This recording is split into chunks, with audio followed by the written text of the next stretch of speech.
Omumpulira bulungi ekindeese wano olwaleero nakwatiddwako jjo olunaku lwajjo nabadde ku buliri bwange nendaba omukyala Bigi event ng'avaamu amaziga mu maaso abaana bange okufaanange nakaabye manyi kyekitegeeza okuteekateeka ekivulu ne kitabeerayo ku lunaku olwo lwennyini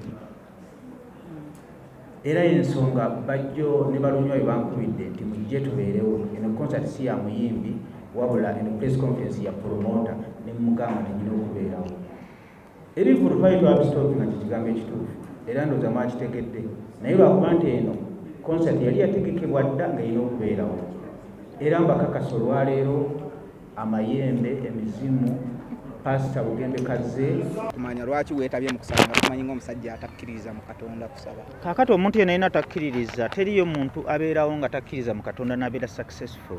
Akazungu ke njogedde gye kali teriyo muntu amayembe emisambo abakkiriza mu lubaale nabo bennyini bw'ogenda mu ssawo bakugamba katusabe Mukama akkirize bajjajja bakuwonye. Kitegeeza ti n'amayembe nabo bamamafiina bamanyi Katonda ki Katonda gyali tera takkiriza mu Katonda okujjako ng'oli mu guwa ddalu ng'oli mujega. Ogambye tozze lwa Chameleon ozze lwa Mutegesi because Chameleon temukwata bano omuwalana era mbadde manyi waali wano agandiise nga muliise nga batera okukola amaki abimanyi ebintu bye byavuma abantu naye kinjala bagamba sizze wano lwa Chameleon ng'omuntu kuba Chameleon ng'omuntu si kyali wange nange si kyali wange si kyali wange nange siri kyaliwe naye ndi wano kisooka ye music we ndi kyali wa music we n'ekirala nzize wano lwa promota munnaffe big event kubanga tumanyi embeera gyayitamu ate n'ekirala endongo twali tugisitopinze mukimanyi president bayogera ne mukola emputtu oba ogenda kufuna problem twali twasitopinga ebivulu mpaka ku Easter Monday tumale okutereeza ekintu kya revenue abayimbi abasalako basaleko bannannyini bifo basaleko naye abaakola emputtu ne bategeka ku Valentine ndooza ebyabaddewo mwabitegedde naye olwaleero tuzze okukoona mu stamp ennene nti 24 big event concert ye eyaggwanga mujje tusaba Mukama akkirize kuneebeereyo sitaani n'amalogo agabaddewo n'essaala embi ezibadde zitambulira oba oliawo ku muyimbi katusuubire nti pasita bugembe byonna byonna abigobye ne bivaawo olwaleero. Lwaki omuyimbi atambulirako essaala embi ne sitaani?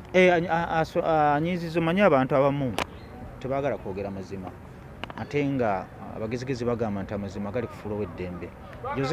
Jose Chameleon anyiisiza abantu bangi olw'embeera eyo kati laba kiri ekisirusiru kyagala ne kiva mu kyalo ewaabwe enkireeta amaalo wano endongo yakikuba ne kituula wansi kaakati endongo mukitunuzeemu kamera ekisiru kiri mukitunuzeemu ekisiru kiri kaakati ensonga ndowooza mulaba ekisirusiru bwe kitujje ku mulamu ngende mu maaso oba nkiddemu weewalanga nnyo okwetaba weewalanga nnyo okubeera mu gundi bagita batya buli lwogatta n'embizzi oba ogenda kugifaanana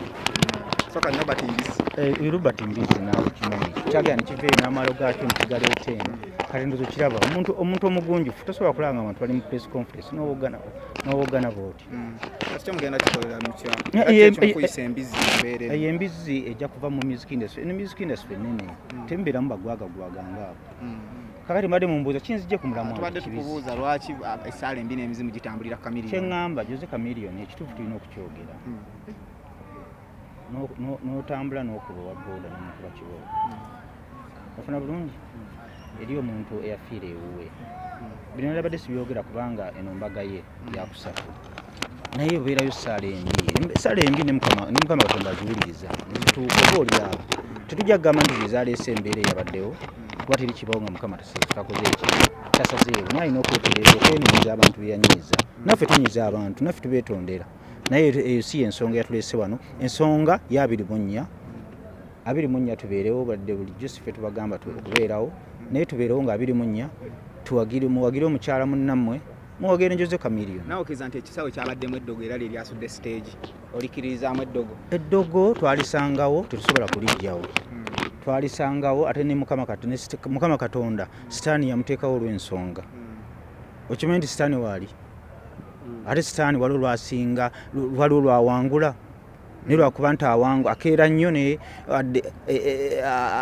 ayinza obutawangula naye ng'ate asobola okujja n'atuukiriza kyatuukiriza naye Mukama Katonda amala najja n'asaanyaawo embeera eyo ffe tukkiriza nti eddogo gye riri kuba n'abasamize gye bali. Kati ani aba yaleeta eddogo yalisimba mu kisaawe? Tetumanyi. Kyenkugambye kyeŋŋamba nsaagala kwogera ku muntu okwogera kalebule si kirungi. Ekisooka nino konsati yali ya Balamu. Balamu bw'abeera eyo nga yagimuggyako mu mbeera etali nnungi kkiriza obagaana aba munyiivu. Ofuna bulungi kuba teri akkiriza kuteeka awantu ssente nga tajja zijja mu magoba.